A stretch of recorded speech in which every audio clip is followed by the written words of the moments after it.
Boa noite, meus irmãos. Estamos ao vivo. Irmãos da Mocidade, o MP local.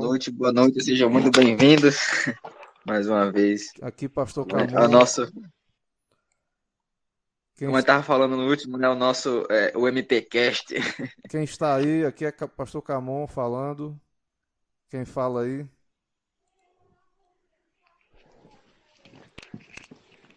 Quem está presente nesta noite? Emerson presente. Irmão Mateus, irmão Emerson, quem mais aí? Eu, irmã Gisele. E eu, Erlaine. Olha aí. E eu, Nath. Então essa é a nossa formação, né? Pronto, quem for conduzir aí pode tomar a palavra. As melhores teólogas, estamos munidos aqui das melhores teólogas dessa cidade. Ok, então vamos dar início novamente aí, né, ao nosso estudo. O irmão Mateus está aí mostrando aí na tela. No livro do irmão Eber, né, tomando decisões segundo a vontade de Deus. A gente já deu uma boa caminhada até aqui, né? Como a gente estava falando no último estudo, né? Foi um estudo muito proveitoso, muito bom. Só que vai ficar nas nossas memórias, né? Porque a gente não conseguiu salvar a gravação do último estudo. Então, eu vou falar algumas coisas aqui só para inteirar o pessoal aí que começou a ouvir esse áudio, né? E não tapar do assunto nosso, porque a gente já caminhou aí por umas 3 páginas do capítulo, né? A gente está no capítulo 3, que vai falar qual é a vontade do Senhor, né? Depois dele ter, no capítulo 1, dado algumas visões deturpadas acerca do que os evangélicos modernos acreditam sobre a vontade de Deus, né? Ele vai, no capítulo 2, fazer uma discussão aí acerca dos termos da vontade de Deus na Escritura, né? Ele vai também dar um passeio pela história da igreja para falar sobre o que vários teólogos acreditaram, né, durante as eras da igreja, acerca da vontade de Deus, como eles definiram a vontade de Deus, né? E no capítulo que a gente está estudando agora, o capítulo de número 3, qual é a vontade do Senhor, né? O autor ele já dá um direcionamento mais específico acerca da teologia reformada, né? Como os teólogos reformados, eles dividem essa vontade de Deus, né? Que é uma, né? Mas que nós dividimos para que nós possamos entender melhor, né? Ele, de início do capítulo, nos convida a ter uma visão holística daquilo que é a vontade de Deus, né? Entender holisticamente a vontade de Deus, né? Como a gente viu na aula passada, no estudo passado, né? Que a visão holística é aquela visão global, não é aquela visão de diversas partes, enxergar várias partes importantes que juntas formam um todo coerente, né? E esse é o convite do autor que ele nos faz acerca da vontade de Deus. Que nós enxerguemos essas partes, não é, da vontade de Deus, esses fragmentos, mas que eles formam unidos um todo coerente, né, acerca da vontade de Deus. E ele vai dividir nesse capítulo aí a vontade de Deus sobre 2 perspectivas. Primeiro, a perspectiva da vontade preceptiva e a perspectiva da vontade decretiva. No último estudo, a gente viu acerca da vontade preceptiva de Deus, né? Aquilo que ele define como vontade de preceito ou vontade normativa de Deus, né? Aquilo que Deus dispõe nas Escrituras para nós sobre o que ele exige de nós, né? Nós vimos muitos textos importantes que comprovam essa vontade normativa de Deus, essa vontade de preceito do Senhor, e ele nos trouxe também algumas orientações acerca dessa vontade, né? A primeira delas é que cumprir essa vontade não é uma questão de opção, não é? Porque são normas de Deus. É Deus quem determina o que é certo e o que é errado, porque ele é o nosso criador, não é? Ele é o autor da vida e ele tem aí o atributo da autoridade, não é? E se ele tem autoridade, ele determina o que devemos ou não crer, como devemos ou não proceder. A segunda coisa que ele nos fala acerca dessa vontade de preceito de Deus é que nem tudo que é revelado é preceito, mas todo o preceito ele é revelado, né? Então ele está nos dizendo que na Escritura nós não temos somente preceitos, né? Nós temos aí a história da redenção de Deus descrita, né? Pelos profetas, pelos apóstolos, por Jesus Cristo, né? E no meio dessa história Deus revela para nós os seus preceitos, né? Aquilo que Ele exige de nós. E em terceiro lugar, né? Nós vimos que os preceitos do Senhor devem ser o principal alvo do nosso conhecimento. Essa vontade de preceito de Deus, que é revelada na Escritura, nós devemos estar engajados em conhecer e prosseguir em conhecer essa verdade revelada na Escritura. E por último, né, uma das coisas que ele nos chama a atenção é que por causa da nossa desobediência, do pecado que em nós habita, esta vontade nem sempre é cumprida, né? Nós não conseguimos cumprir perfeitamente a vontade preceptiva de Deus, por conta da nossa natureza pecaminosa. E é aqui na página 49 desse capítulo que a gente começa a nossa reflexão de hoje, né? A gente vai falar um pouco sobre a vontade a vontade decretiva de Deus, né? Qual é a sua vontade de decreto?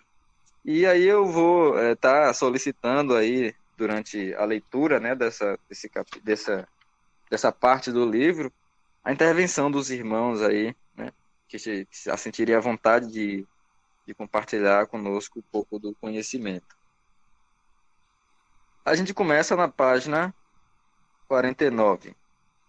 Página 49.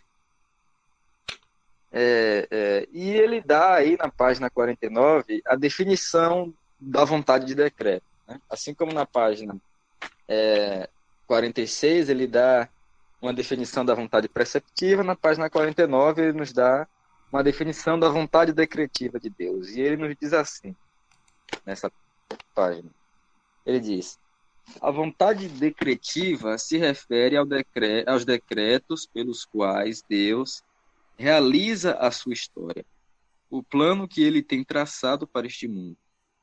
Tudo o que Deus ordenou, pré-estabeleceu para acontecer na história, faz parte da sua vontade decretiva. Por exemplo, a nossa salvação é testemunhada em toda a Escritura como um plano traçado, desde a eternidade, que certamente acontecerá. Não só o derramamento de sangue do Cordeiro foi planejado desde antes da fundação do mundo. Ele não só nos predestinou, mas nossa glorificação futura é tão certa que Paulo se refere ao ato no passado, como nos diz Romanos 8:30. Tamanha a sua certeza de que Deus termina o que começa, né? Então, a gente pode ver aqui, né, dessas duas perspectivas, que Deus tem a sua vontade preceptiva, aquilo que ele nos revela, não é, acerca da sua vontade, que ele exige de nós, mas que existe um outro aspecto da vontade de Deus, que é a vontade na qual ele determina que as coisas aconteçam, né? E aqui eu gostaria de pedir o auxílio de nossos irmãos aí, né, de como é que nós podemos entender aí a diferença entre a vontade preceptiva, a vontade decretiva de Deus, né, e como, né, nós podemos entender aí essa vontade de decreto de Deus. O que é que nós estamos querendo dizer quando falamos de vontade de decreto do Senhor?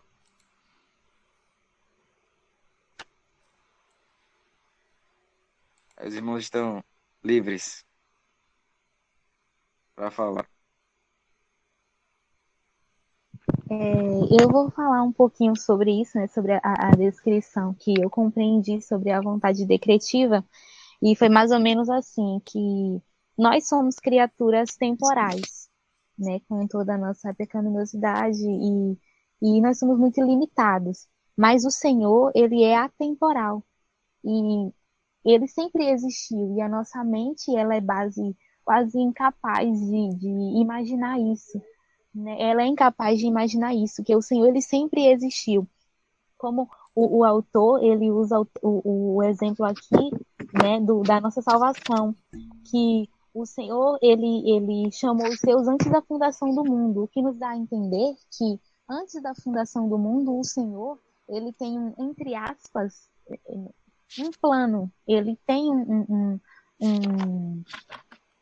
algo programado. Então então nosso tempo ele está dentro dessa programação de Deus, basicamente. Então tudo que aconteceu, tudo que está acontecendo, tudo que vai acontecer está dentro deste entre aspas plano de Deus, e ele vai agindo conforme a sua vontade, sem que nenhum de seus planos sejam frustrados. Foi basicamente isso que eu entendi, né? A vontade perceptiva de Deus é o que ele nos dá no nosso nessa base tempo que nós temos. No nosso passado, presente e futuro. Ele nos dá o que seguir, ele nos dá o como nos comportar e como nós devemos estar diante dele, mas fora disso, ele tem um plano no qual todo este tempo, inclusive o futuro, está incluído. Foi o que eu entendi. Amém, amém. Muito bom, muito bom. Mais algum irmão quer nos contribuir conosco? Irmão Mateus, Pastor Camon, Irmã Erlaine. Estou aqui ouvindo a aula de filosofia bíblica da irmã Nath. Pode continuar aí que eu tô só... Aqui a gente pode estabelecer, né, aquela distinção que eu citei no estudo passado, né, acerca dos atributos do senhorio de Deus, não é? A gente pode ver aí essa relação transcendência e imanência de Deus, não é? A relação do Deus que está além de nós, o Deus que está acima de nós, do Deus que é soberano, né? Do Deus que controla todas as coisas, e do Deus que também está aqui conosco, não é? O Deus que habita no meio do seu povo, através da sua aliança, não é? Eu acho que se a gente fosse tentar enquadrar aí a questão dessa vontade preceptiva e vontade decretiva de Deus, né? Digamos que essa vontade preceptiva ela tivesse nessa esfera da imanência de Deus, não é? Deus é aquele Deus que está aqui conosco, é o Deus que determina como nós devemos andar, é o Deus que nos mostra, né, nos guia no caminho, né, da verdade, da sua palavra, quando ele nos revela, né, quando ele se dá a nós por conhecer, se dá de conhecer a nós através da revelação, né? E essa esfera do decreto de Deus, da sua vontade decretiva, ela está mais na transcendência de Deus, né? De Deus como aquele soberano, governador do universo, e como a gente vai ver, determina tudo segundo aquilo que nós conhecemos através da Escritura também, né? Conselho da sua vontade. Né? Então Deus, na sua soberania poderosa, ele tem o conselho da sua vontade, né? E ele sempre age de acordo com esse conselho da sua vontade, né? Que é o conselho da sua vontade soberana, na qual ele decreta aquilo que vai acontecer, não é? Como o autor próprio usa aí no capítulo, né, o exemplo do sacrifício de Jesus, da salvação, não é? Esse ato sacrificial de Cristo e o ato da salvação, ele é algo que está além de nós, não é? Está além dessa nossa realidade, né? É algo que foi estabelecido não no tempo, né? No tempo criado, mas sim antes do tempo, antes da fundação do mundo, não é? Algo que está na ordem aí da transcendência de Deus. Mais algum irmão quer partilhar assim, conosco? a gente não tem como fugir dessa questão, porque é uma questão bíblica, né? Então, assim, o pessoal que nega ou cria artifícios para dizer que Deus não tem o controle das coisas, ou que não tem o domínio das coisas, que na verdade Deus se Eu tô me ouvindo, pastor. Também tô te ouvindo. 2 vezes. É isso. O reverendo Tô fazendo um teste tava aí aqui, compartilhando. irmãos. Podem falar aí. Tô fazendo um teste aqui, ok? É porque eu comecei a me ouvir e ficou meio estranho. Tá bom, eu vou continuar. Então, assim, o pessoal que nega, né, a soberania divina, para tentar, na verdade, qual é o problema, né? O problema é o seguinte: bom, se Deus. Aquele velho problema do mal, né? Se Deus tem o domínio de tudo, porque existe o mal e que essas coisas acontecem e tal. E aí as pessoas querem negar que de fato Deus é soberano sobre todas as coisas e criam artifícios para isso. Só que para fazer isso tem que ter um problema, né? Você tem que negar boa parte da escritura, porque boa parte da escritura vai dizer que Deus planejou as coisas desde antes da fundação do mundo, no seu eterno conselho da sua vontade, que, né, ele é soberano e é ele quem traz a calamidade. Então, assim, não tem como negar que a escritura nos dá testemunho de que há sim um plano eterno que não está ao alcance das nossas mãos, que está para além daquilo que nós conhecemos da criação, porque é uma verdade bíblica. Não tem como fugir disso, né? E isso tem muitos textos na escritura, né? Então, essa coisa quando a gente fala de que nós estamos limitados ao espaço-tempo e as coisas para a gente tem que funcionar de maneira muito lógica, senão nós não vamos entender. Com Deus não é assim de fato, né? Então não é uma coisa que nós. Não é uma especulação, né? Porque a Bíblia vai falar de fato que há uma realidade eterna, né? Da qual o Senhor é soberano e nós não temos como sondar essas coisas, né? Está além da nossa compreensão. Aí, né, os filósofos, os cientistas vão puxar para uma outra área, né, a área da filosofia, para tentar escutar como é que pode haver, né, planos distintos, né, até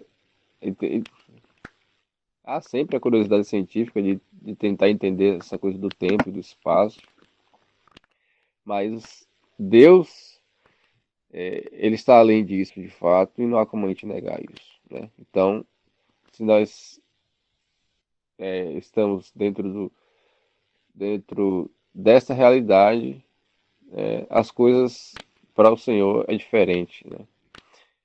Então não há como a gente negar isso. É uma verdade bíblica. É uma verdade bíblica de que o Senhor, desde antes da fundação do mundo, né, no conselho da sua vontade, decretou todas as coisas. Não tem como a gente fugir dessa realidade, né?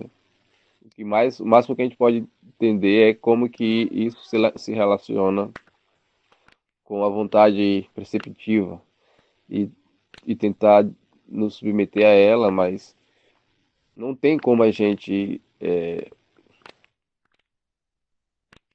prescrutar aquilo que nos é oculto, né?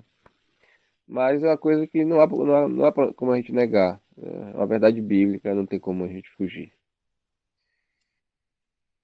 Verdade, verdade, concordo. Mas a gente poderia, irmão Mateus, até o pastor, aí poderia nos ajudar a responder, né, essa pergunta, a classificar essa vontade de Deus naquilo que a gente viu nos capítulos passados, né, como essa sua vontade escondida, né, de nós, né? Visto que Deus, ele na sua palavra nos revela, né, alguns dos seus decretos, por exemplo, o decreto da salvação, não é? O decreto do evangelho, né? Como é que a gente poderia entender essa vontade decretiva de Deus? Ela está classificada como uma vontade escondida de Deus? Peraí, deixa o Malto passar aí e fala de novo. Alô? Esse eu ia pedir para o nosso pastor, né, responder. Se a gente pode. Tá me ouvindo direitinho aí?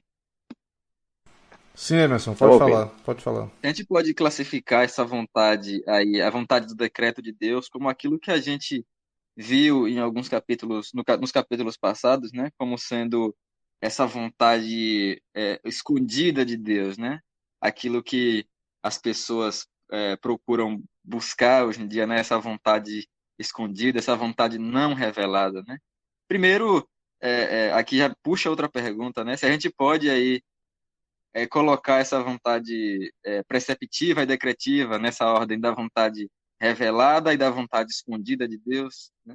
Visto que Deus, ele, em algumas partes da Escritura, né, nos mostra algumas coisas acerca do seu decreto, como a salvação, por exemplo, né, que foi decretada desde antes da fundação do mundo. Como é que a gente pode entender isso? Então, tendo que essa divisão aí, ela é bem interessante, né?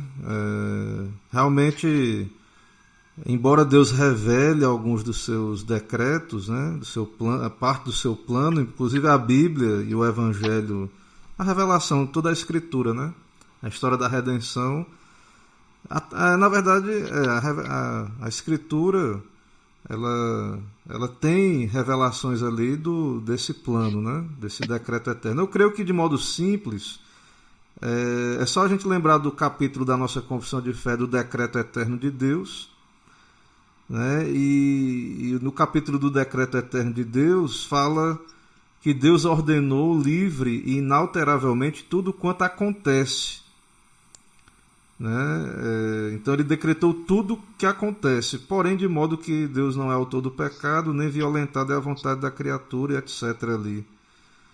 Então essa vontade do decreto eterno, da qual Deus traçou um plano que está por trás de tudo que acontece, ele não revela toda ela. Na verdade, ele revela uma pequena parte, o que ele quer, né?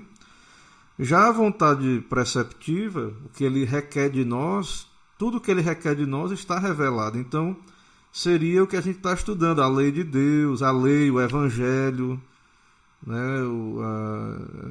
Tudo isso que a Bíblia revela que contém aí na lei, no Evangelho, a vontade de Deus para nós, no sentido da nossa obediência, né? Da nossa resposta à pregação do Evangelho, etc. Então, o decreto foi planejado na eternidade e nós podemos saber algo desse decreto se Deus quiser revelar. Nós cremos que ele revelou alguma parte desse decreto na Escritura. Nós não cremos, particularmente como nós somos cessacionistas, nós não cremos que é do propósito de Deus ficar revelando hoje esse decreto, mas nós cremos na doutrina da providência. Então, quando algo acontece, nós entendemos que foi a vontade de Deus. Foi o seu plano que se cumpriu, né? E também com relação à lei, o Evangelho, a revelação, também está tudo já entregue. Então, o que cabe a nós é sermos discípulos, aprendermos, buscarmos aprender da palavra de Deus, aquilo que já está revelado. Então, eu entendo sim que é interessante essa divisão, acho que ela é clara. Eu acho que é por isso que o autor do livro, o pastor Weber, ele, depois de toda a confusão evangélica, ele escolheu, né, esses termos aí, porque eu acho que agora realmente ele está tentando esclarecer. E eu acho que se a pessoa estudar, se esforçar, ela vai ter clareza nisso aí. Então, um crente, um evangélico, né, um crente bíblico, ele não vai ficar querendo descobrir os decretos, né, a gente tem que ter muito cuidado, embora às vezes os puritanos, eles, quando aconteceu alguma tragédia, eles tentavam fazer leituras da providência, né? Será que essa praga não é um juízo de Deus sobre a nossa nação? Mas eles faziam isso assim, de modo muito piedoso, sem bater martelo, né? Sem ser categórico, mas para buscar um exercício de piedade, porque a gente não sabe o porquê que as coisas acontecem. Não é o propósito de Deus responder por que todas as tragédias acontecem. E a gente sabe que o que aconteceu é da vontade dele, foi a vontade dele do decreto que se cumpriu. O que Deus quer que a gente tenha clareza e certeza é os seus preceitos, a sua lei, o Evangelho. O que é que o pacto requer de nós, né? O que é que o Evangelho, o pacto da graça, o que é que Deus exige de nós nesse pacto. Então, acho que é boa a divisão, é clara e nos ajuda sim, na minha opinião. Sim, A Elaine colocou nos comentários que falando sobre que o autor vai falar mais na frente sobre essa coisa da vontade revelada e secreta, que elas são semelhantes à perceptiva e vontade decretiva, foi o que ela comentou aqui, mas não são idênticas. Ele vai falar isso mais para frente, né? Que não são idênticas, mas eu acho que é muito, muito assim, por isso que o pastor falou, né? Que tem partes da revelação do Senhor que fala sobre a sua vontade decretiva e parte da revelação fala sobre a vontade perceptiva, então elas não são necessariamente idênticas, mas a maior parte da revelação se atém realmente à questão da vontade perceptiva de Deus e como que essas coisas foi relacionado com a história, né? Que a gente vê ali a revelação e depois como que Israel se porta diante daquela revelação e muitas vezes desobedecendo e tal, e o Senhor punindo e trazendo as calamidades. Só que nesse meio tempo o Senhor revela, né, pequenos pedaços da sua vontade decretiva, né, como o Evangelho, né, como Cristo, até a traição de Jesus, outras coisas que a gente percebe de fato que a revelação nos traz pontos da vontade decretiva. No entanto, nós não somos encorajados a ficar investigando a vontade decretiva, a não ser que essa já tenha sido revelada, né? Um dos argumentos lá do capítulo passado do autor, de um dos autores, falando que a gente podia, assim, buscar uma vontade individual para a gente, porque Jesus Cristo, ele sabia exatamente como é que seria a sua missão e nós, da mesma forma, nós poderíamos buscar saber a nossa missão aqui também nessa terra e tal.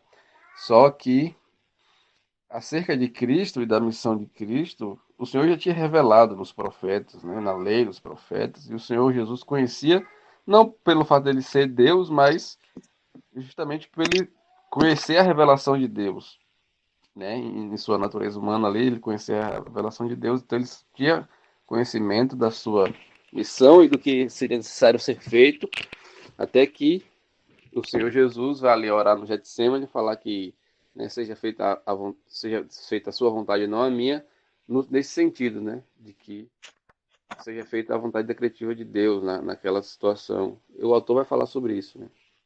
Mas eu acho que é mais ou menos isso mesmo que o pastor falou, que não, o que a Erline também comentou, né? Não são semelhantes, mas não são idênticas, porque pedaços da revelação contém ali algumas coisas sobre os decretos de Deus, né? Só que o que nós não somos encorajados é tentar ficar investigando isso particularmente para a nossa vida, porque a Escritura não tem revelação direta para nós, né? Que é um erro que muita gente hoje comete, ficar buscando atrás de profetas uns e outros, se consultar com os profetas para saber a sua vida, que é claramente proibido na Escritura. Então, Mateus, a vontade do decreto, a gente lê ela, né, conhece ela pela providência, né? Eu tenho um livro do Arthur W. Pink, né, Os Atributos de Deus. Ele também tem um livro, Deus é Soberano. Naquele livro, Os Atributos de Deus, eles tem uma frase que me marcou, que eu nunca me esqueci, né, por ela ser muito enfática. Ele diz: tudo o que acontece no tempo foi decretado na eternidade. Então, nós conhecemos os decretos por observar a providência, o que está escrito, a história, quando ela é contada de modo fiel, né? E aí também nós entendemos que nada na história é acaso, mas que a história tem um propósito. Eu estava lendo aqui em família, em 1 Samuel, capítulo 16, 17. 1 Samuel 17 é lá que fala da batalha entre Davi e Golias, né? Aí na Bíblia do Estudo da Herança Reformada, o comentarista lá, ele diz o seguinte, que ele diz que Davi não podia morrer ali, naquela batalha contra Golias, né? Aí eu disse aqui para as meninas aqui, de certo modo Davi era imortal ali, porque se Davi morresse, como é que viria o Messias? Como é que viria o Messias? O Messias, Jesus não é filho de Davi? Então você vê que essas coisas estão amarradas, elas estão amarradas. Davi não podia morrer ali, então Deus não ia permitir Davi morrer. Davi não tinha nem chance por ele mesmo contra Golias. Golias de quase 3 metros, com uma lança gigante na mão. Então Deus encheu... Não morrerei enquanto a promessa não se cumprir. É isso, então... Mas Davi, ele não foi confiado no decreto, porque ele não sabia qual era o decreto. Ele era um homem de fé, ele sabia que o povo de Deus estava sendo afrontado, isso ele sabia, ele ficou indignado com aquilo ali, e ele tinha experiência de que Deus já havia livrado ele do leão, do urso. Deus capacitou ele, né, a vencer esses animais selvagens. Então, ele viu assim, rapaz, Deus vai me usar aqui. Eu vou. Ele se dispôs. Não foi maluquice de Davi, foi uma fé racional, né? Ele creu, ele creu, sim. Ele era crente. Racional, porque ele confiou, né? Porque assim, pô, se o Senhor me livrou de urso e coisa... Quanto mais Golias. Ele creu que a batalha é do Senhor, né? Ele vai argumentando que não é a espada que dá vitória. Ele foi que nem Jonatas antes dele, né? Não é os números que dá... a fé faz isso, né? A fé depende de Deus, descansa em Deus, confia em Deus. Então, olhando da perspectiva ali dele, histórica, ele teve fé, ele foi lá. Mas da perspectiva do decreto, e aí ele não sabia, mas se cumpriu o decreto de Deus... Deus livrou ele ali, deu um grande livramento para o povo, e era necessário e importante para se cumprir todos os planos de Deus. Então, toda a história, há um plano, um propósito, ela está, no nosso entender, amarrada a um decreto, a um plano de Deus, não há um acaso. Porém, a gente só vai descobrir essas coisas à medida que a gente vai vivendo, a menos que a gente olhe para trás, né? Aí tem uma frase, né, de Santo Agostinho que corrobora perfeitamente aí com o que o senhor falou aí, né? Ele diz assim, eu citando aqui o livro do Kevin DeYoung, né? Ele cita o Agostinho, ele diz: a vontade de Deus, ela é a necessidade de todas as coisas, né? Então a gente pode ver aí mais perfeitamente vista essa vontade decretiva de Deus na providência de Deus, né? Como o senhor está falando. Isso, então nós sabemos que Deus vai cumprir todo esse plano, e não é para a gente ficar ansioso, né? A gente tem que ser pessoas fiéis a Deus, pessoas de fé, submissos a Ele, obedientes. E a gente sabe que a gente não vai conseguir ser perfeito, que a gente tem aprendido, né, a partir da Bíblia, do nosso símbolo de fé, que o santo, o justo, vai ser pecador, nós vamos ter nossos altos e baixos aí, mas Deus está cumprindo o seu plano. É como a gente estava vendo a questão que a gente tem sempre comentado, que eu estou lendo, né, e Mateus também já tinha conhecimento. Se David Brainerd não tivesse dado aquele deslize lá e falado mal do professor dele, ele não teria sido um missionário humilde aos índios. E ao ter ido pregar aos índios, depois, por causa da publicação do diário dele, através de Jonathan Edwards, ele influenciou gerações de missionários. Então, até um deslize dele corroborou com o decreto de Deus de usar ele. Ele foi mais usado, o testemunho dele foi um instrumento maior da graça de Deus para todos nós, do que até mesmo o trabalho dele foi até modesto ali. Mas ele, embora teve um avivamento ali entre os índios, né? Sim, sim, né? Então, aqui, continuando no capítulo, né, aí nessa nossa parte, O Weber ele divide, né, cada tópico dele da seguinte maneira. Ele primeiro dá a definição, que foi aquilo que nós acabamos de ver aqui, não é? A definição do que é vontade decretiva, do que é o decreto de Deus. Em seguida, ele dá alguns textos base, né, que mostram claramente essa vontade decretiva. E em terceiro e último lugar, ele dá algumas características, né, que a gente tem que entender acerca dessa vontade, né? Ele faz algumas considerações. No caso da vontade preceptiva de Deus, ele fez algumas considerações como as que a gente viu aí no começo do estudo, né? Mas com relação à vontade decretiva, ele vai fazer alguns contrastes, né? Mas vamos nos deter agora um pouco na questão dos textos bíblicos, das bases bíblicas. O primeiro texto bíblico que ele usa, né, para comprovar essa vontade decretiva de Deus é o texto de Isaías 46, do verso 9 ao verso 11, que está aí descrito no capítulo. Diz assim o texto: Lembrai-vos das coisas passadas da antiguidade. Eu sou Deus e não há outro. Eu sou Deus e não há outro semelhante a mim, que desde o princípio anuncia o que há de acontecer e desde a antiguidade as coisas que ainda não sucederam. Que digo, o meu conselho permanecerá de pé, farei toda a minha vontade. E eu o disse, eu também o cumprirei. Tomei este propósito, também o executarei, né? A gente está vendo aí o profeta Isaías fazendo uma declaração acerca da vontade decretiva de Deus, né? E o autor do capítulo ele vai comentar sobre essa passagem. Isaías retrata o poderoso Deus cumprindo toda a sua vontade, sem que qualquer um dos seus planos seja frustrado. Como a gente vê em Jó 42, verso 1. O mesmo Isaías, 3 capítulos antes, registra a soberania da vontade divina, quando ele diz em Isaías 43, verso 13: Agindo eu, quem impedirá, né? Então a gente vê aí, nesse primeiro texto, né, o profeta Isaías nos fazendo uma declaração muito importante, né, quando nós vamos refletir acerca da vontade decretiva de Deus, né? O que ele diz aí no começo logo do verso 9, que diz: Lembrai-vos das coisas passadas, né, da antiguidade, né? Então, uma das grandes coisas que podemos fazer acerca de entender, né, os decretos de Deus é olhar para o passado, né, como ele vem na história da redenção, não é? Desde a criação até os nossos dias, né?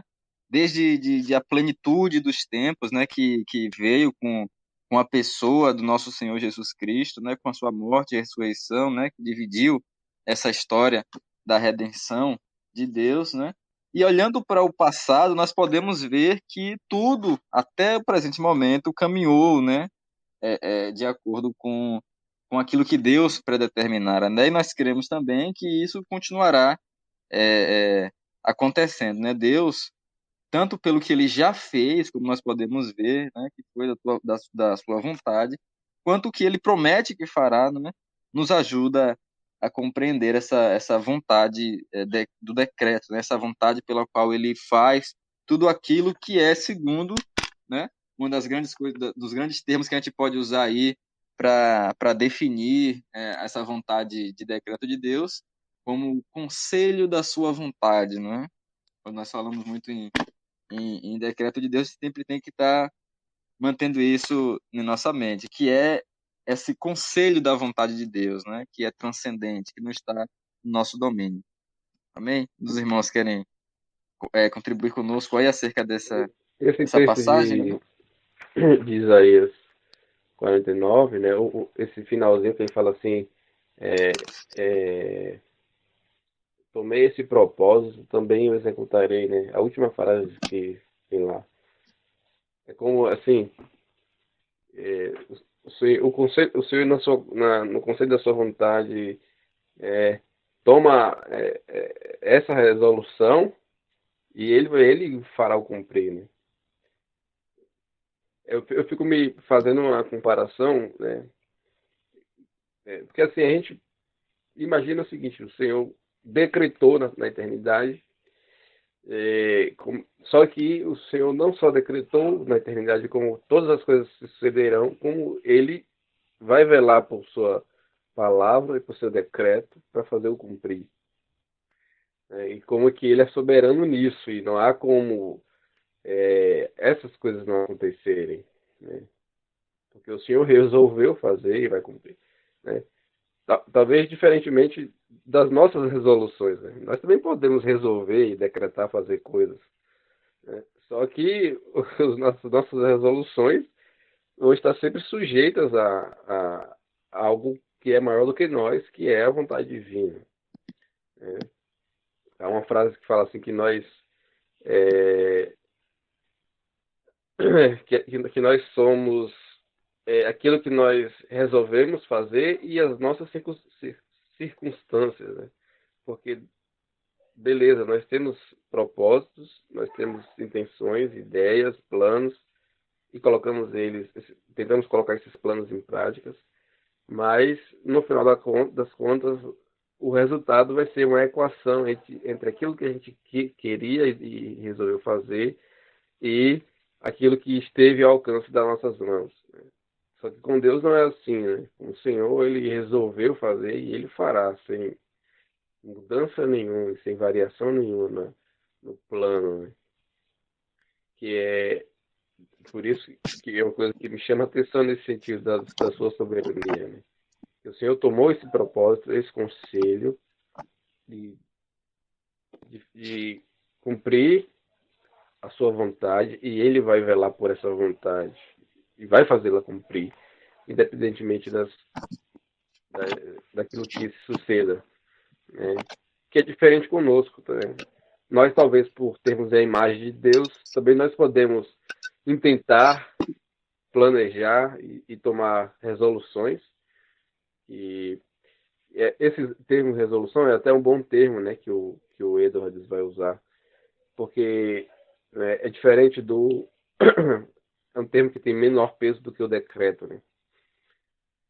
Mas talvez por nós termos a imagem de Deus, nós também arquitetamos esses planos, mas sempre de uma maneira mais sujeita àquilo que é maior do que nós, né? Sim, sim. E esse texto, né, ele vai nos ajudar de forma muito, muito animadora, né, a entender e a confiar nessa vontade soberana de Deus, na vontade do decreto de Deus, né? Na medida em que ele nos convida a duas coisas, né? A fazer uma reflexão de retrospectiva, né? Acerca daquilo que Deus fez, né? De que Deus cumpriu na sua vontade na história do povo de Israel, e também em perspectiva, né? Daquilo que Deus fará, né? Como o texto diz, o meu conselho permanecerá de pé, né? A gente vê aí a linguagem mais futura, né? Eu farei toda a minha vontade. Então, nós somos convidados por esse texto aí, como o povo de Israel foi, não só a fazer uma retrospectiva acerca da vontade de Deus que foi cumprida na história, né? Mas também da perspectiva de que Deus também cumprirá, né, a sua vontade, que Ele fará todas as coisas segundo o conselho da sua vontade, né? Tudo que Ele determinar. Mais alguns de nossos irmãos querem contribuir aí? Nós temos a nossa irmã Erline, né? Eu quero ouvir a voz da nossa irmã Erline, que ainda não... As irmãs estão em silêncio, né? As irmãs estão num silêncio sepulcral. Cadê as irmãs? Estão levando vamos ligar o áudio. o texto. Eu tô ouvindo bastante. Tô gostando da disposição de vocês e a gente tá aqui também comentando algumas coisas aqui sobre... Comentando em off, né? Tá bom. Isso, Abre esse áudio aí, em rapaz. off. Não, senão vai ficar bagunçado, né? Deixa vocês concluírem aí. E, assim, Nath tem uma pergunta muito interessante para fazer. Eu queria que vocês prestassem atenção e vou ficar atenta aqui à resposta de vocês. Tá querendo pegar Emerson, hein, Nath? A resposta nossa não, a resposta do reverendo. Aqui quem gente. tira dúvida é o reverendo. Eu queria que vocês, Emerson, Mateus, o reverendo, me respondessem uma dúvida que surgiu aqui com esse texto que nós estamos meditando agora, de Isaías 46. O autor, ele fala, né, no início da explicação, Isaías retrata o propósito de Deus cumprindo toda a sua vontade, sem que qualquer um dos seus planos seja frustrado. E aí eu estava me lembrando, né, de algumas passagens da Bíblia, e aí eu queria que vocês me respondessem, né, como nós podemos ver este texto contrapondo com, por exemplo, Gênesis 6:6, que diz: então arrependeu-se o Senhor de haver feito o homem sobre a terra, e pesou-lhe em seu coração. E também o texto lá em Jonas, que diz que Deus se arrependeu do mal que ele disse que faria, mas não fez. E aí, como é que a gente pode ver esses dois exemplos de, entre aspas, arrependimento com a vontade decretiva de Deus? Isso aí eu vou passar pro reverendo. É uma pergunta de reverendo essa aí. Emerson vai receber aí, ó. Sua namorada aí querendo lhe pegar, rapaz. De jeito. Irmãos, todos esses textos, né, antes de responder Nath, todos esses textos, como esse de Isaías, são muito importantes. Todos os textos que falam desse plano, desse decreto, para nós, porque essa é uma doutrina que, não, infelizmente, não é uma doutrina comum entre os evangélicos, né, do decreto. Eu não sei quais são exatamente, mas geralmente as igrejas de linha reformada é que vão abraçar nessa perspectiva de que há um plano todo abrangente, um decreto, etc. Então, cada texto desse é valioso, né? E quem não concorda tem que meditar, ser confrontado com essas passagens, né? Então, aqui o texto de Isaías 46, o que a gente deve observar é que Deus sabe o que vai acontecer porque Ele decretou. Não é só uma presciência, né? Então, Ele sabe porque está no plano. Ele, como Mateus falou, Ele vai fazer acontecer. Né? E aí, realmente é isso que está em várias partes da Bíblia. E aí entra a pergunta de Nath, né?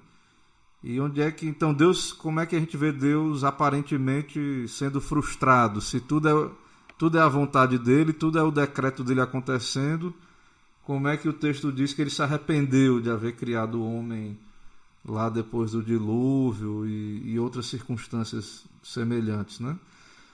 Então, minha irmã Nath, o fato de Deus decretar não quer dizer que Deus se alegre com a queda, o pecado. Então, assim, eu quero crer que nessa altura, né, a gente já tem acordo aí de que tudo está debaixo do decreto, inclusive a queda.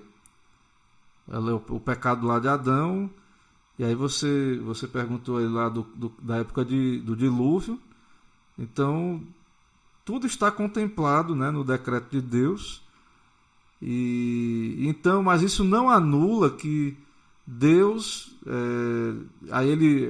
geralmente os teólogos, né, e eu creio também que é uma boa explicação, que ali é uma linguagem para que nós entendamos, né, essa tristeza de Deus. Porque há outras passagens que diz que Deus não é filho do homem para que se arrependa. Então, Deus não experimenta esse arrependimento como nós, né? Mas é uma linguagem que a gente tem que lembrar que Deus fala de uma maneira que a gente consiga entender, que nós consigamos entender o que Ele está querendo dizer. Então, esse arrependimento ali, essa tristeza, né? Aquilo partiu o coração de Deus. Tudo isso é uma linguagem antropopática, né? É uma linguagem humana, mas de fato foi a vontade dele. E outra coisa que a gente já viu anteriormente é que é possível Deus querer algo no sentido do decreto, mas que no sentido da vontade do preceito, no sentido da santidade dele, vai contra. Então Deus é contrário ao pecado. Ele não é, segundo cremos, ele não é o autor do pecado, mas ele decretou que haveria a queda, que o pecado entraria no mundo. Então ele decretou algo que não lhe agrada, né? Decretou que iria acontecer algo, permitir algo que vai contra aquilo que é a natureza dele, né? De santa. Então é complexo, né? É uma questão complexa que exige de nós meditação, essa questão da origem do mal, da permissão aí do pecado, né? E essas reações que a gente vê na Bíblia aí, né? Que manifestam aí que Deus se entristeceu, e é mesmo, né? Deus ele quando ele contempla o pecado, ele se ira, né? Ele tem isso vai contra a santidade de Deus. E a gente tenta, a melhor maneira da gente falar sobre isso realmente é usando a linguagem da Bíblia, né? Então, se a Bíblia fala, então a gente não tem que ter preocupação em usar, né? Então há um sentido que ele se entristeceu, partiu do coração, que a humanidade se depravou, né?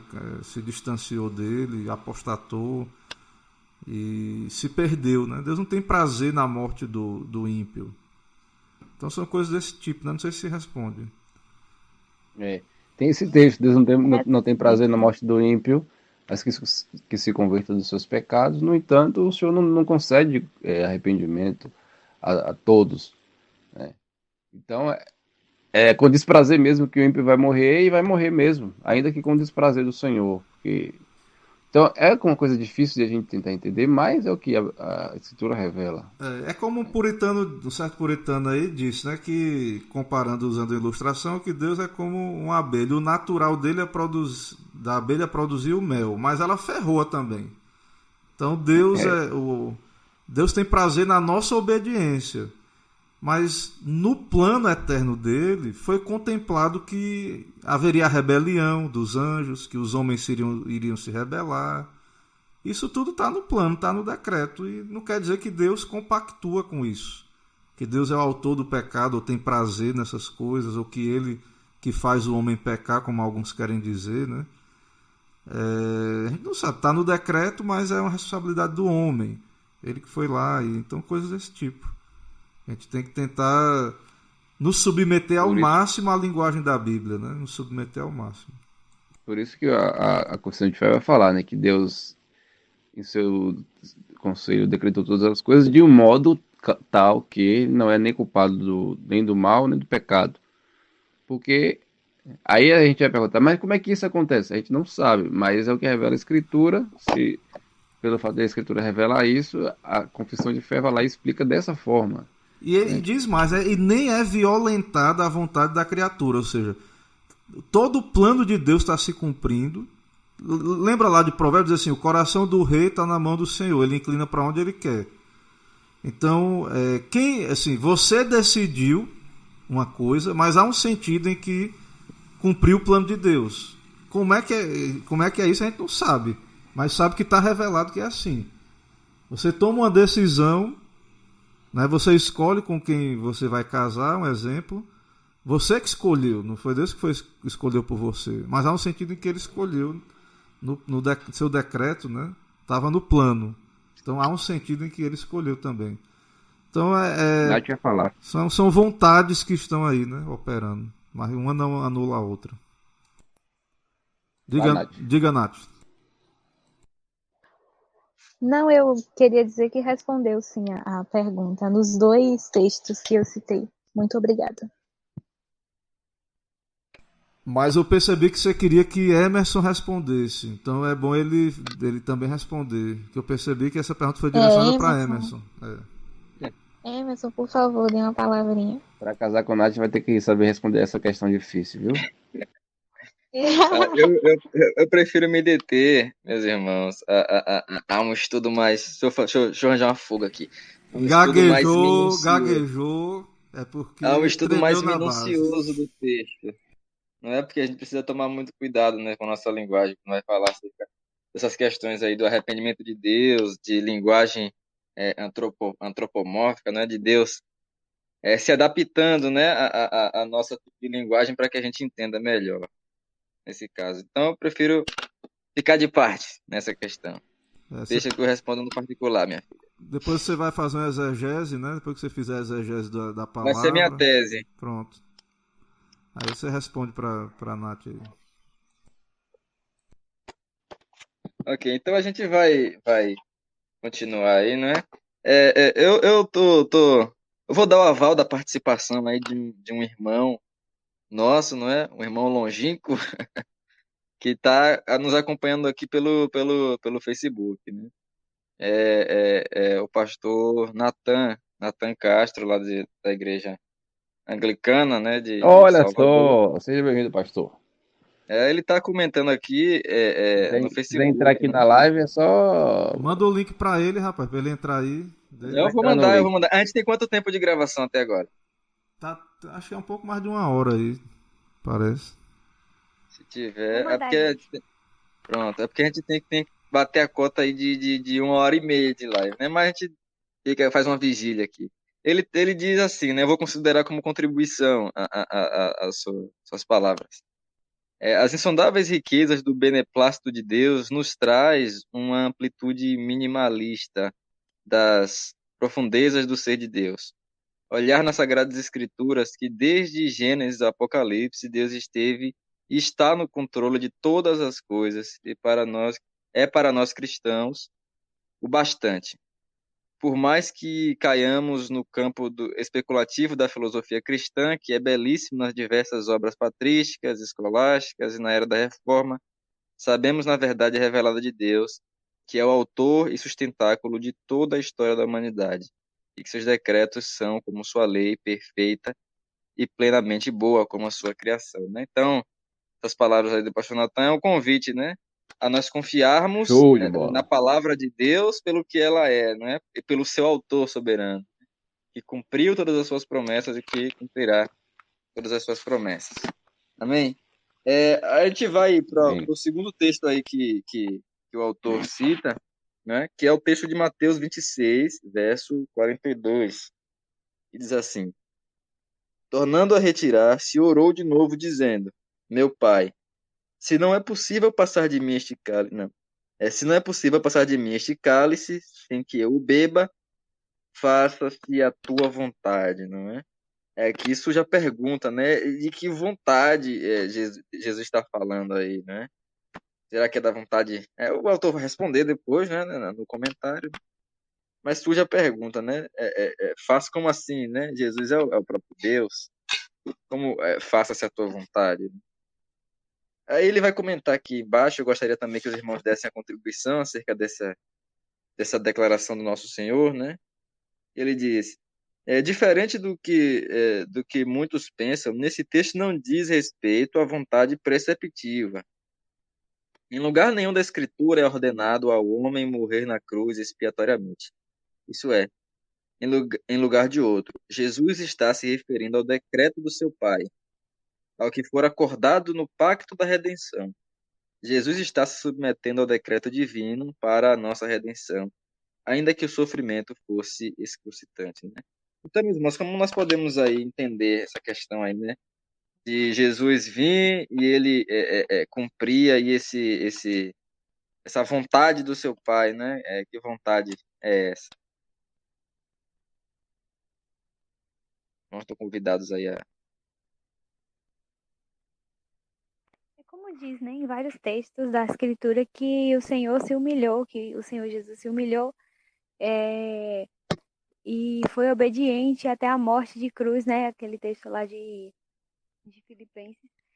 E essa obediência, eu creio, não se limitou apenas à vontade preceptiva do Senhor, né? Como ele cumpriu perfeitamente toda a lei e viveu totalmente sem pecado. Mas, principalmente, cumpriu a vontade decretiva do Senhor, né? Ele sabia tudo que ele iria sofrer, tudo que ele iria passar, né? E creio que como homem, ele sentiu, né? Ele sentiu angústia, sentiu medo pelo que estava por vir, mas ele se submeteu ao decreto do Senhor, né? E permitiu-se ser odiado pelo Deus Pai naquele momento em que ele recebeu os nossos pecados e ele clamou, né? Deus meu, por que me desamparaste?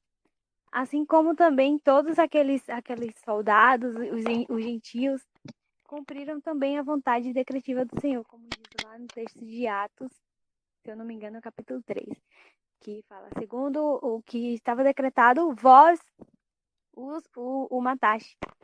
Então, volta àquela questão, né, de decreto do Senhor e soberania de Deus e responsabilidade humana, né? Então, eu creio que o Senhor se submeteu, né? Naquela vontade que ele tinha, né? Ele submeteu a sua própria vontade ao decreto do Deus Pai. Sim, sim. Né? E aqui a gente levanta outra questão, né? Também sobre o que é que a gente pode entender aí, né? Acerca desse pacto da redenção, né? Como nós podemos entender o pacto da redenção aí da Trindade aí, né? No qual Jesus ele tem aí uma aversão a esse medo, né? Mas ele tem que cumprir essa vontade. Como é que a gente pode entender aí na linguagem da Trindade aí, nessa questão de Jesus se submetendo à vontade de Deus, sendo ele também Deus mesmo, né? É bom que a gente mantenha firme na nossa mente, né, essa definição para que algumas pessoas não entrem em parafusos aí. Então, se Jesus tivesse cumprido, como ele cumpriu, claro, né? Assim, se ele, para cumprir toda a lei, não precisaria ele morrer na cruz, né? Pelo contrário, a lei diz que maldito que for pendurado no madeiro, né? Então, tudo indica pela linguagem que Jesus usa que há uma vontade, aí ele, diferente de nós, conhecia uma vontade, como ele é o Filho de Deus, e de alguma maneira o Senhor lhe deu esse conhecimento, e ele, como Deus, tinha esse conhecimento. Então ele veio cumprir a vontade do Pai. Então ele está sempre fazendo essa referência, né? Que ele veio para cumprir essa vontade. Então essa vontade, no caso de Cristo, diferente de nós, não é só o preceito, mas é esse decreto eterno, esse plano de salvar pecadores, né? Pela sua vida e morte na cruz. Então, realmente esse texto aí é interessante, né? A citação desse texto aí. Pastor Natan chegou aí, irmãos. Dê boas-vindas aí, Pastor Natan. Seja bem-vindo, Reverendo Bem-vindo, Natan. pastor. Seja bem-vindo, Reverendo Natan. Se As graças, queridos. Se quiser ligar a câmera, fica à vontade. Emerson proibiu, mas agora, se quiser, fica à vontade. É porque a gente está todo desligado aqui. Não, é melhor para o trabalho aqui, né? Porque com câmera acho que puxa um pouco mais, né? Pode trazer algum problema.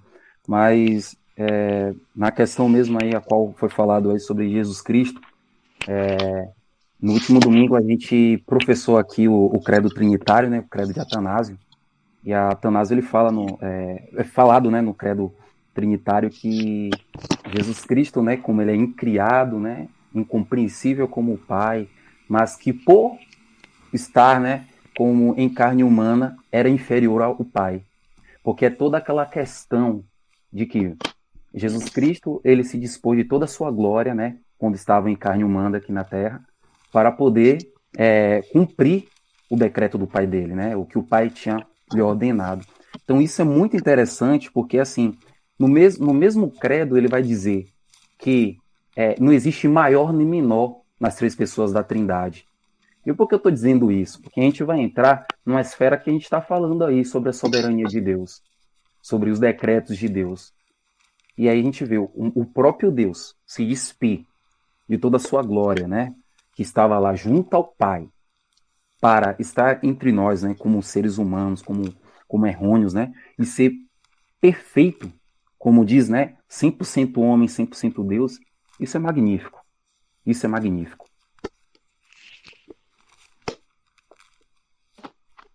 Verdade, verdade, né? E a gente vê aí, né, na pessoa do próprio Jesus Cristo, o cumprimento aí dessas duas vontades, né, que nós estamos definindo aqui.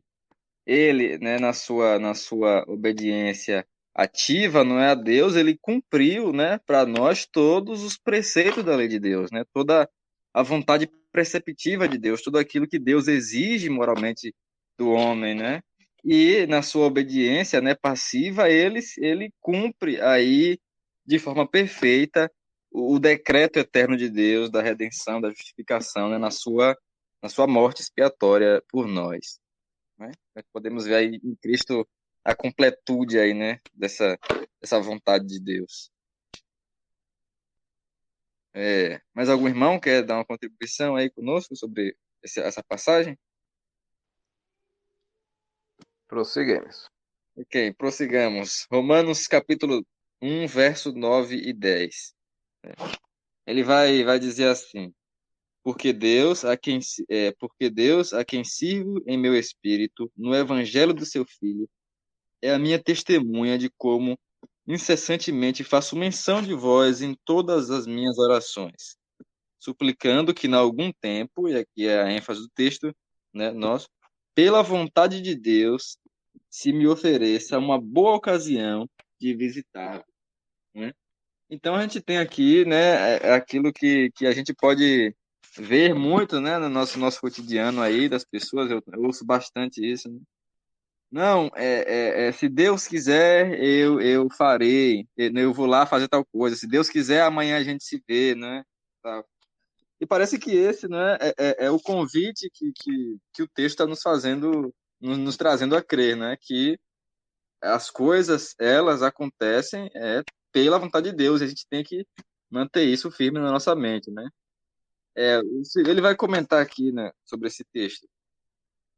Paulo está usando o vocábulo vontade no sentido muito familiar a nós, né? Ele está dizendo: eu pretendo visitar vocês se Deus quiser. Nós frequentemente fazemos promessas de ir a tal lugar, se for da vontade de Deus. Com isso, estamos nos referindo aos planos soberanos de Deus e que nós não conhecemos. E por isso, não podemos ter certeza de que certas coisas darão certo. O coração do homem pode fazer planos, mas a certeza só vem se for da boca do Senhor. Então, nós vemos aí, né, esse convite, né, a acreditarmos de tal forma na soberania de Deus, nessa vontade decretiva de Deus, né, que a nossa perspectiva do futuro ela tem que estar na vontade de Deus, né? Se Deus quiser, se for da vontade de Deus, né? A gente poderia dizer, meus irmãos, que esse é um entendimento aí que está na língua do povo, né? Se Deus quiser e tal, como é que a gente pode entender essa coisa?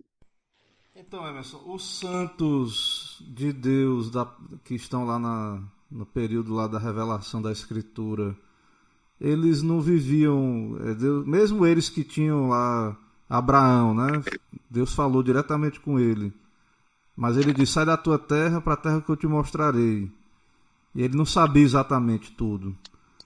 E depois você vai vendo a história, o apóstolo Paulo, que era apóstolo, que tinha todos os dons, quase todos os dons lá, extraordinários, mas ele não sabia se era da vontade de Deus, mas ele queria, né, orava por isso, e foi frustrado algumas vezes de ir lá visitar os irmãos. Então, essa coisa do povo evangélico querer, né, descobrir essa vontade específica de Deus, né, você vê que não encontra eco com a experiência dos servos de Deus em toda a história, né? Então, como se a igreja vivesse em outro nível, né, atrás. Agora que o pessoal quer saber tudo aí, detalhes.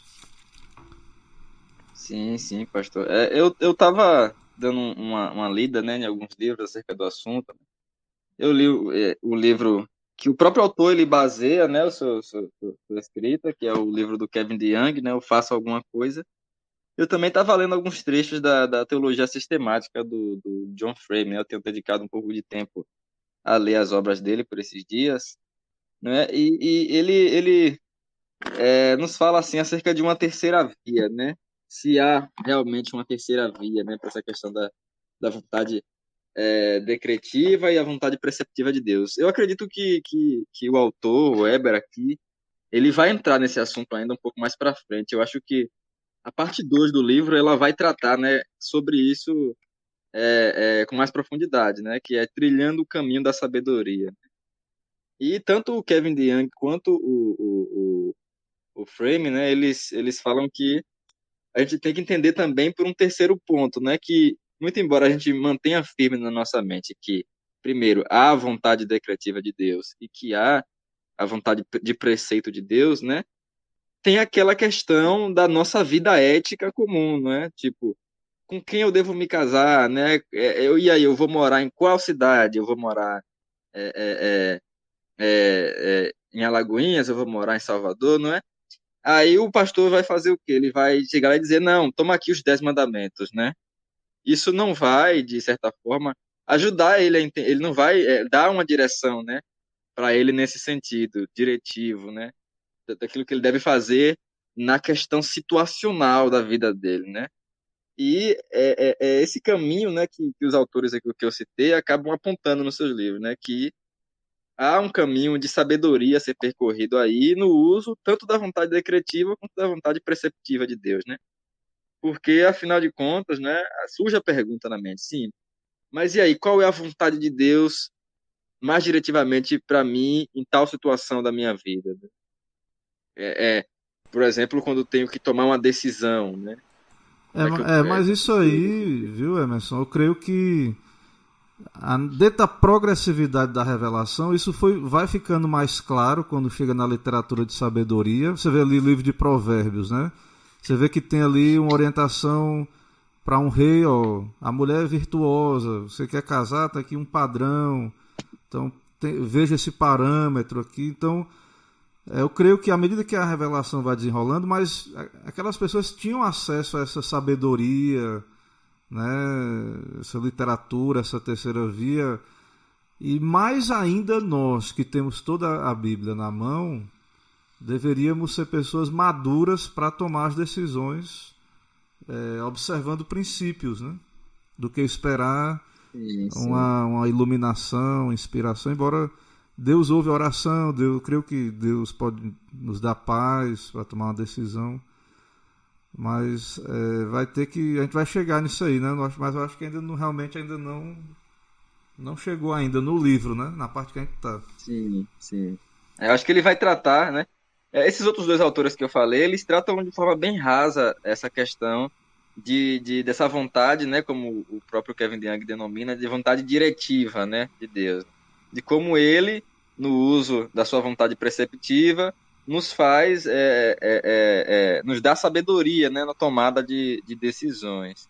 E eu acho que o Weber ele vai fazer isso mais profundamente no livro dele, né, na segunda parte. O que eu estou querendo dizer é que realmente assim, uma leitura bíblica, até mesmo dentro do cânon, você percebe que o propósito de Deus é conduzir o seu povo a essa maturidade, essa sabedoria, para que ele seja guiado por sabedoria, para aplicar princípios, não para ficar esperando revelações frescas a cada momento. Então, isso dentro do cano a gente já vê. E a teologia também, os teólogos vão desenvolver isso também.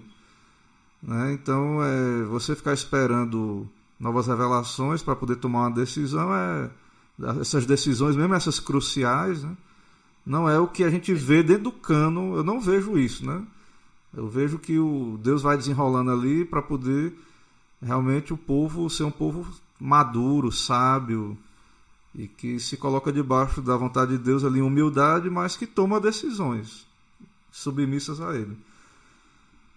Sim, o que o John Frame ele vai falar, né, no capítulo dele, né? Ele vai dizer que sim, é legítimo que a gente tenha essa aspiração de conhecer, né, de tomar decisões sábias, né, da vontade de Deus e conhecer essa vontade de Deus, né, pela sabedoria, mas que a gente não pode submeter, né, o conhecimento dessa vontade a percepções do nosso sentimento, né, de querer ter sonhos, visões e revelações, né, porque Deus ele nunca prometeu, né, nos revelar, né, coisas, particularidades da nossa vida futura, no caso.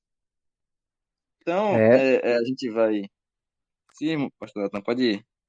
Sim, principalmente porque quando a gente compreende que o cânon foi fechado e que ali está toda a revelação de Deus para os seus filhos, né, para o seu povo, e que Deus ele prometeu, né, manter o seu povo, né, até a consumação dos dias, né, aqui nessa terra.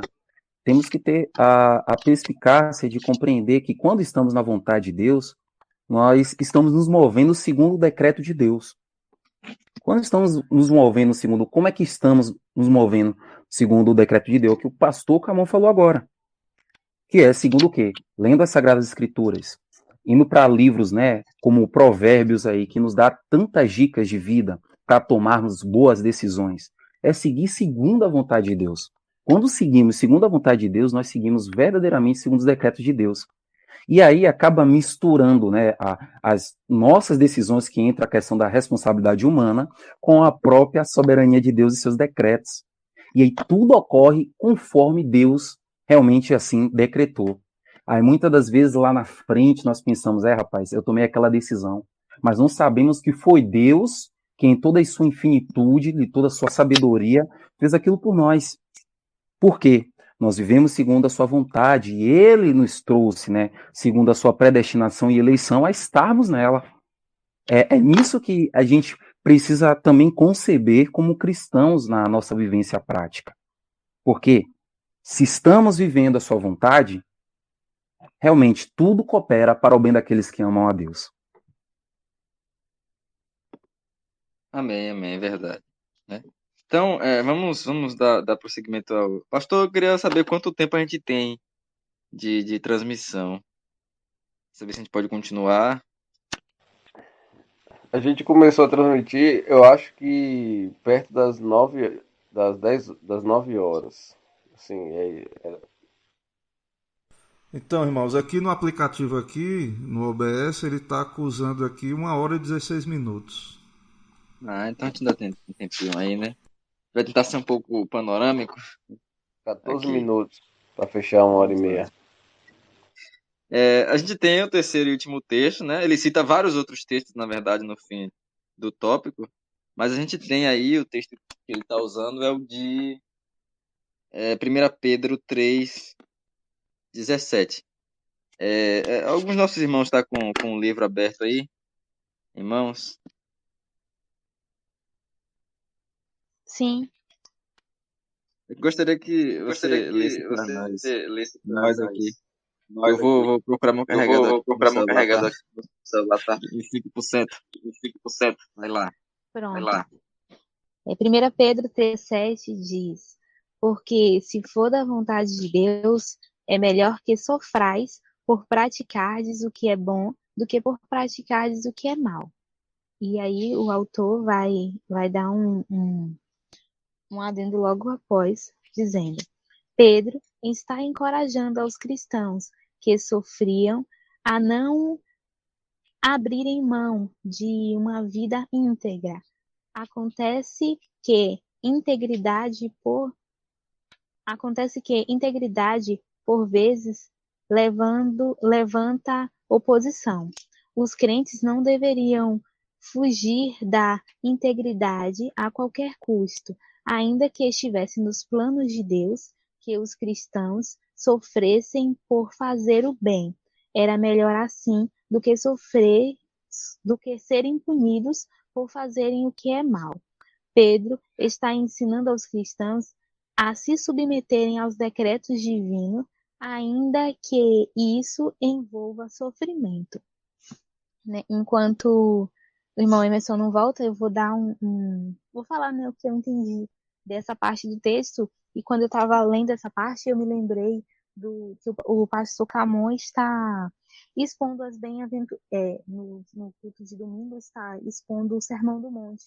E eu me lembrei do versículo 11 de Mateus 5, que diz: bem-aventurados sois vós quando vos injuriardes e perseguirem e mentindo disserem todo o mal contra vós por minha causa. Exultai-vos e alegrai-vos, porque é grande o vosso galardão nos céus, porque assim perseguiram os profetas que foram antes de vós.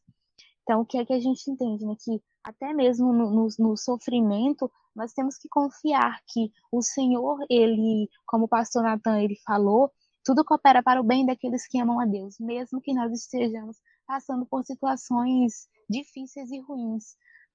Paulo, ele fala no livro de Filipenses que tudo posso naquele que me fortalece. Então, nós podemos passar por dificuldades, podemos passar por momentos difíceis, mas nós temos que confiar no Deus que fez o decreto por nós.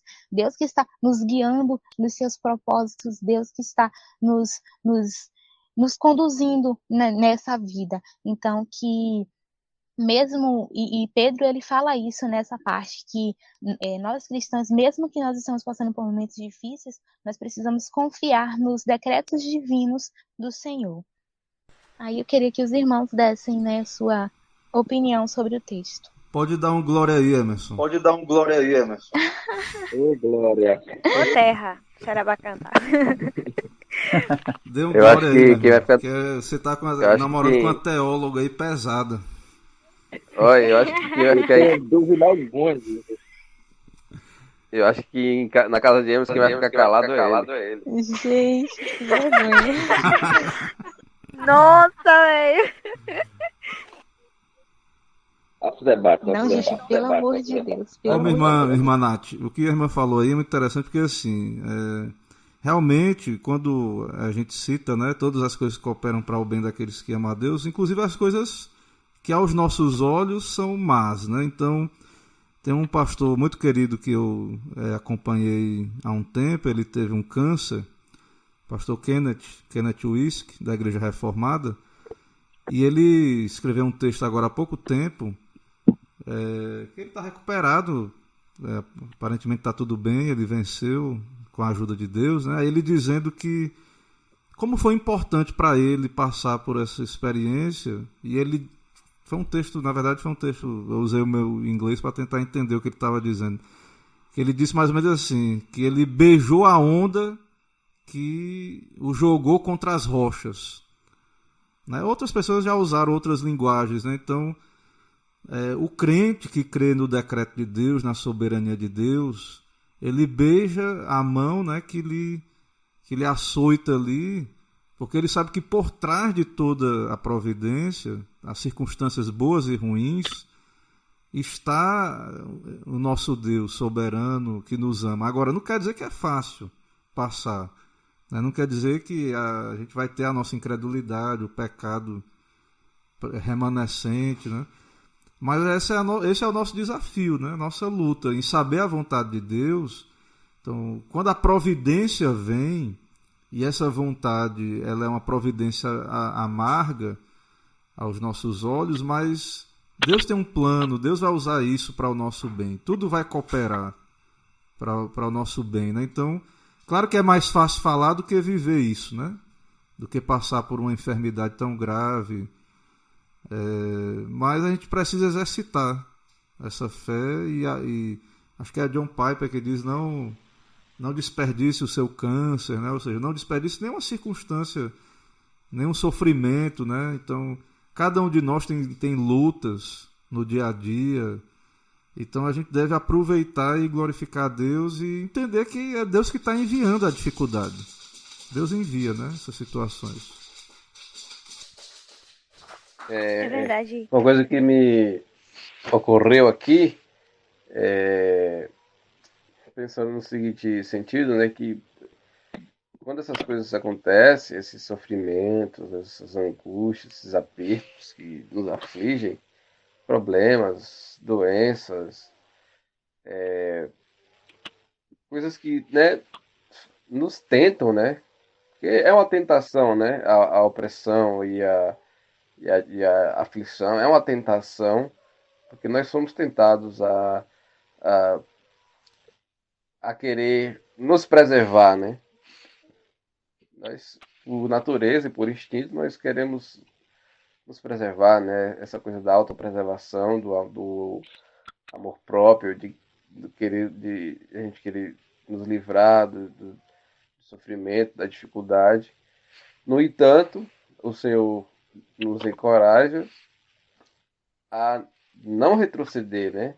Ainda que com dano, né? Ainda que com dano próprio, não retroceder nem nenhum centímetro daquilo que nós professamos, daquilo que queremos.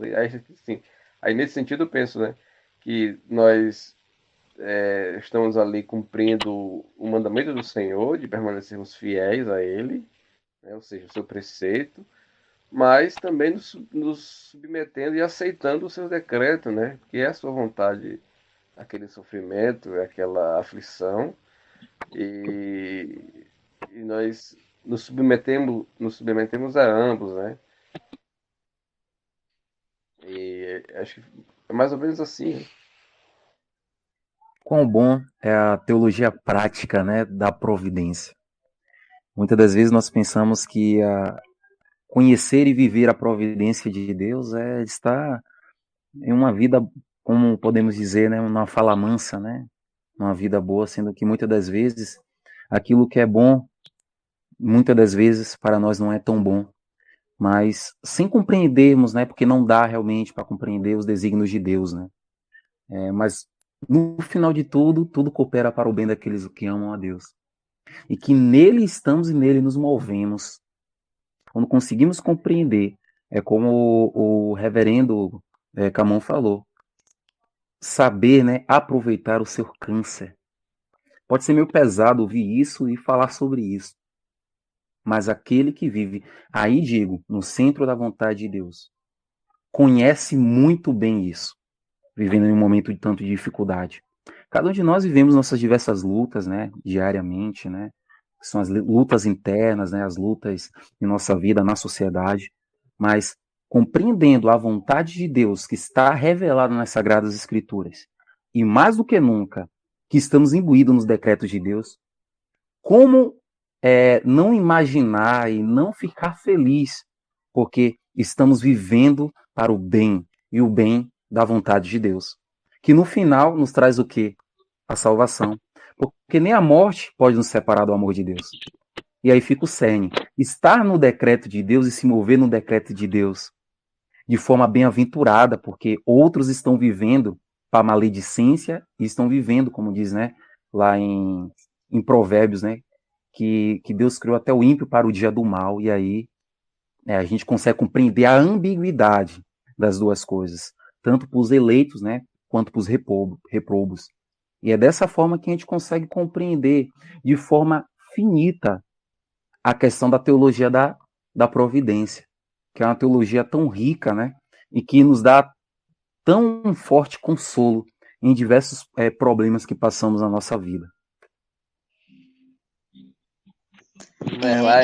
Irmãos, deixa eu dar um comentáriozinho. É muito interessante que o reverendo Nathan está falando na questão da gente guardar realmente essa palavra de fato no nosso coração, de que o Senhor sabe de todas as coisas, de que tudo que acontece em nossa vida é para o bem daqueles que amam a Deus, e no sentido de que quando a gente está passando por alguma dificuldade, por alguma provação, por alguma tempestade, tendemos a ficar ansiosos. Eu estava comentando com as meninas aqui em casa que essa questão da vontade decretiva do Senhor, de certo modo, ela está ligada com a ansiedade que a gente, em estado de pecado, a gente sente. Porque, por não saber, que a gente anseia em saber o que vai acontecer, porque a gente gosta da nossa zona de conforto. Até porque é uma zona de conforto. E a gente gosta desse conforto de saber o que vai acontecer, para a gente não tentar, às vezes, amenizar o baque das coisas, sabe? A intensidade com que as dificuldades vêm. Então, por a gente não saber o que o Senhor decretou, tendemos a ficar ansiosos. Mas é aí que a gente tem que olhar para o que o Senhor nos deu, que é a sua palavra, e perceber que nas nossas dificuldades, nas nossas tempestades, é aí que precisamos confiar no Senhor e confiar nos decretos dele e confiar que ele tem um propósito para todas as coisas. Quando a gente está passando por dificuldades, a gente também tem que nos lembrar que o Senhor também corrige aqueles que amam. Então, se estamos sendo corrigidos pelo Senhor, é porque ele de fato nos ama. Então, quando vem a correção do Senhor, nós devemos nos alegrar, porque quando a gente não é corrigido, é porque provavelmente o Senhor não nos ama. Então, quando o Senhor nos bate, quando a gente lê a palavra aqui, ou quando a gente ouve um sermão que nos confronta, que sabe, que faz a gente olhar para dentro de si e falar, eu estou errado, e eu preciso mudar, eu preciso me arrepender. Isso é muito bom, e isso devemos nos alegrar, em certo sentido, de saber que o Senhor está nos corrigindo porque nos ama. Então, devemos guardar essa palavra de fato em nosso coração, para quando vier a tempestade, estarmos bem alicerçados no Senhor. Era Perfeito, só isso. perfeito. Perfeito. Ter essa compreensão é um pouco difícil quando somos humanos, né, finitos. E nas nossas diversas dificuldades, nós falimos em algumas delas. Falimos por sermos humanos. Mas, como foi falado, né, quando estamos, né, compreendendo verdadeiramente o Evangelho de nosso Salvador Jesus Cristo e vivendo nele, nós compreendemos, como eu falei, mesmo de forma finita, que isso tudo tem a ver com a providência de Deus e que no momento certo o bem virá. Nem que seja verdadeiramente a morte. Porque pode morrer o quê? A nossa carne, mas a nossa alma é imortal, a nossa alma vai estar com Deus, vai estar em Cristo, vai estar banqueteando com Cristo. Então isso tudo tem a ver com as verdades decretivas que Deus, desde antes da fundação do mundo, fez. Nós só estamos vivendo e nos movendo nela. Às vezes como segue em tiroteio, né? Porque não conhecendo, né, o insondável coração de Deus, a mente, né, brilhante, né, que cabe até mesmo o universo, que diz, né, ser infinito, mas vivermos a vontade dele e acreditarmos no que o salmista diz. Uns confiam em carros e outros em cavalos, mas eu confio no nome do Senhor. Confiar verdadeiramente, poucos fazem isso, por causa da nossa humanidade. A nossa humanidade, às vezes, nos deixa, né, cair para a esquerda e para a direita nessa questão da confiança, porque nós somos seres humanos propriamente ditos, eles querem estar no controle, mas não sabendo, né, que o controle de todo o sustentáculo deste universo está na mão do Senhor.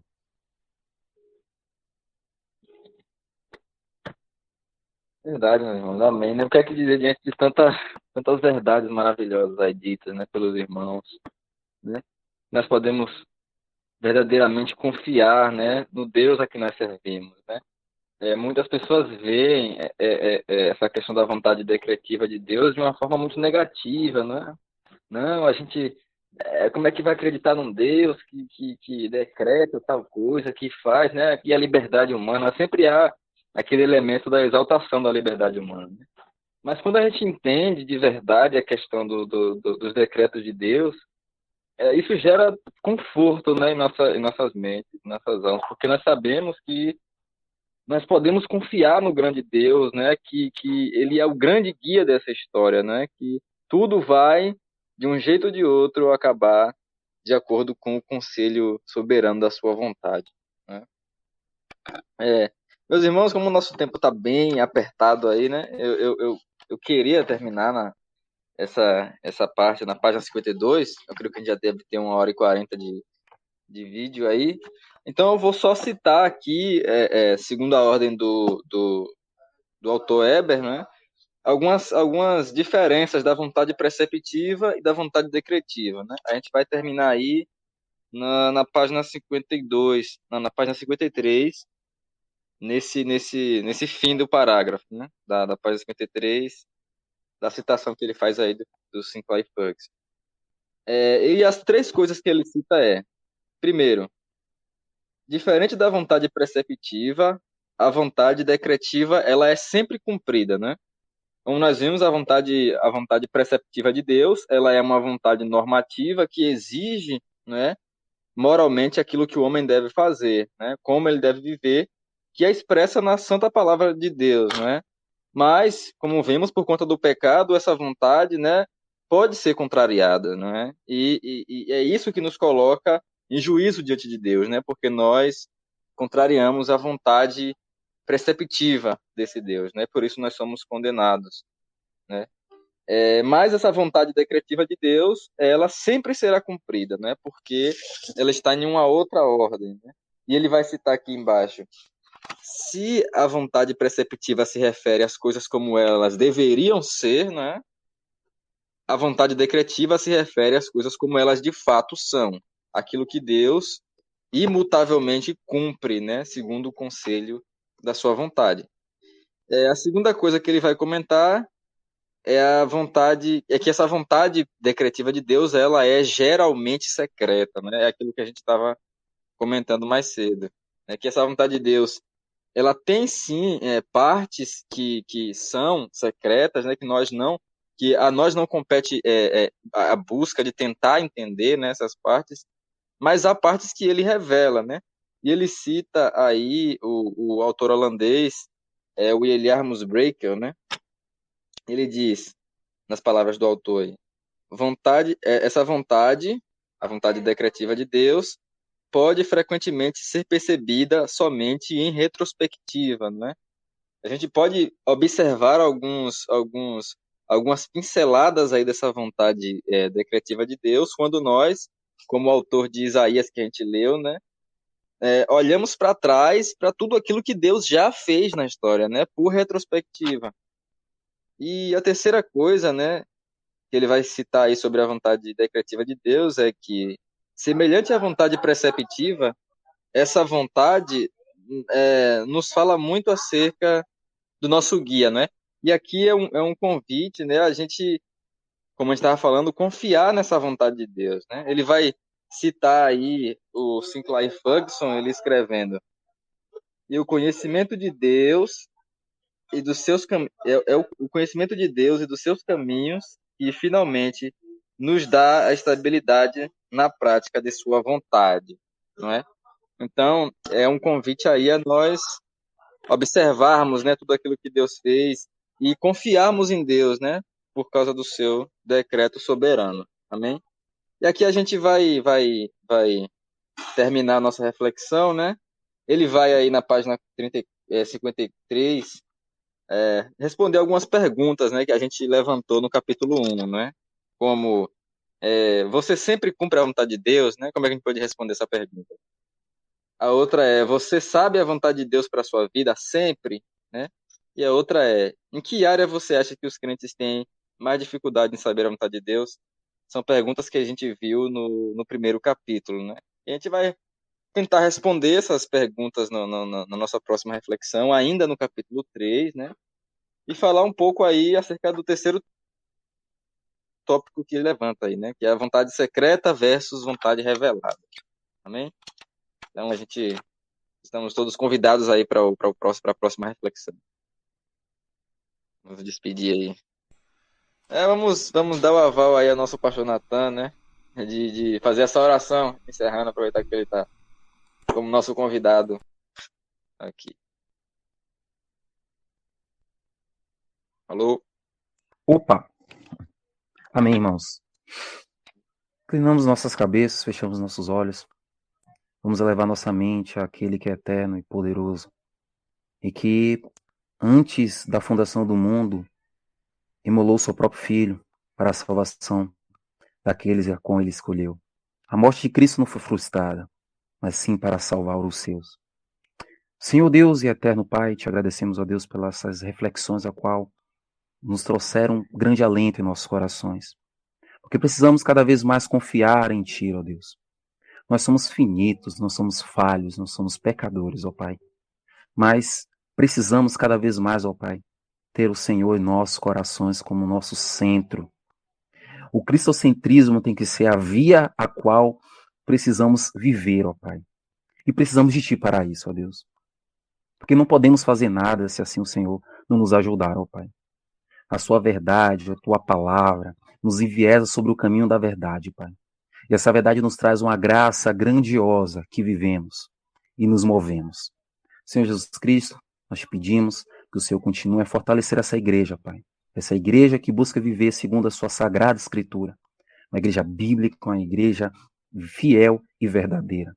Que é onde o ministro verdadeiramente prega o evangelho e verdadeiramente ministra os sacramentos. Então te pedimos, ó Pai, nos mantém firmes, ó Pai, a tua fiel igreja santa universal, ó Deus, a qual o Senhor tem feito e continuará fazendo até a consumação dos dias, a bênção verdadeira em nossas vidas, que é a salvação. Senhor Jesus Cristo, nós te agradecemos por esse momento de reflexão, de conhecimento bíblico, teológico, de conhecimento prático, que uma verdadeira teologia é uma teologia prática, e que viemos estar cada dia mais sobre essa esfera. É por isso que te pedimos e já te agradecemos em nome da Santíssima Trindade, Pai, Filho e Espírito Santo. Demos glória ao Deus Pai onipotente e ao seu Filho Jesus Cristo, Senhor nosso, e ao Espírito que habita em nosso peito, pelos séculos dos séculos. Amém. Amém. Amém, irmãos. Valeu, Amém. galera. Amém. Boa noite, irmãos. Até a próxima aí. Até a próxima Boa noite, aí. gente. Boa noite. Amém. Obrigada, pastor Amém. Natan, pela presença.